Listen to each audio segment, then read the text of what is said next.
Back to news. వరంగల్లో నిర్వహించబోయే plenary బహిరంగ సభను బీఆర్ఎస్ చాలా సీరియస్గా తీసుకుంది. పార్టీ రజతోత్సవ వేడుకల్లో భాగంగా నిర్వహిస్తున్న ఈ సభను అంచనాలకు మించి సక్సెస్ చేయాలని అధినేత కేసీఆర్ ప్లాన్ చేస్తున్నారు. పార్టీ పెట్టి 25 సంవత్సరాలు అవుతున్న నేపథ్యంలో భారీ బహిరంగ సభ ఏర్పాట్లపై వరుస భేటీలతో నేతలకు దిశానిర్దేశం చేస్తున్నారు గులాబీ బాస్. బీఆర్ఎస్ పార్టీ రజతోత్సవ వేడుకల్లో భాగంగా ఈ నెల 27న నిర్వహించే భారీ బహిరంగ సభను విజయవంతం చేయడంపై బీఆర్ఎస్ దృష్టి పెట్టింది. అధినేత కేసీఆర్ ఎర్రవల్లిలోని వ్యవసాయ క్షేత్రంలో పార్టీ ముఖ్య నేతలతో జిల్లాల వారీగా వరుస సమావేశాలు నిర్వహిస్తున్నారు.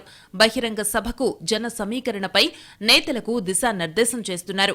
ఒక్కో నియోజకవర్గం నుంచి సభకు ఎంతమంది తరలివచ్చే అవకాశముందని నేతలను అడిగి తెలుసుకుంటున్నారు. ఉమ్మడి జిల్లాల వారీగా కరీంనగర్, వరంగల్, ఆదిలాబాద్, నిజామాబాద్, మెదక్ జిల్లాలకు చెందిన ముఖ్య నేతలతో కేసీఆర్ వరుసగా సమావేశమయ్యారు. పార్టీ సంస్థాగత నిర్మాణం, ఏడాది పొడవునా నిర్వహించాల్సిన రజతోత్సవ వేడుకల తీరుతెన్నులపైన నేతల అభిప్రాయాలను కేసీఆర్ తెలుసుకుంటున్నారు. రజతోత్సవ వేడుకల సందర్భంగా ఎల్కతుర్తిలో జరిగే బహిరంగ సభను ప్రతిష్టాత్మకంగా భావిస్తున్న బీఆర్ఎస్ అధినేత సభ నిర్వహణలో పార్టీ ముఖ్య నేతలకు బాధ్యతలు అప్పగిస్తున్నారు. సభ నిర్వహణ కోసం 20కి పైగా కమిటీలను ఏర్పాటు చేశారు. ఉమ్మడి వరంగల్ జిల్లాకు చెందిన నేతలు సభాస్థలి ఎంపిక, రైతుల నుంచి నిరభ్యంతర పత్రాల సేకరణ, పోలీసుల అనుమతులకు దరఖాస్తు పనుల్లో ఇప్పటికే బిజీగా ఉన్నారు. సుమారు 1500 ఎకరాల్లో బహిరంగ సభ నిర్వహణ ఏర్పాట్లు చేస్తున్నారు. మైదానం చదును చేయడం, వేదిక నిర్మాణం తదితరాలకు సంబంధించి ఇప్పటికే భూమి పూజ చేసి పనులు కూడా ప్రారంభించారు.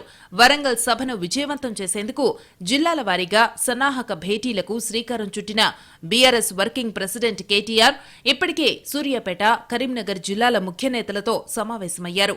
త్వరలో మిగతా జిల్లాల్లో కూడా కేటీఆర్ పర్యటించి ముఖ్య కార్యకర్తలు, నేతలకు సూచనలు చేయనున్నారు. వచ్చే ఎన్నికల్లో విజయం సాధించి అధికారంలోకి రావాలంటే ఈ సభను విజయవంతం చేసి జనాల్లోకి వెళ్లాలని బీఆర్ఎస్ ప్లాన్ చేస్తోంది. అందుకే జన సమీకరణ దగ్గర నుంచి ఏర్పాట్ల వరకు పార్టీ సీనియర్ నేతలు దగ్గరుండి చూసుకుంటున్నారు.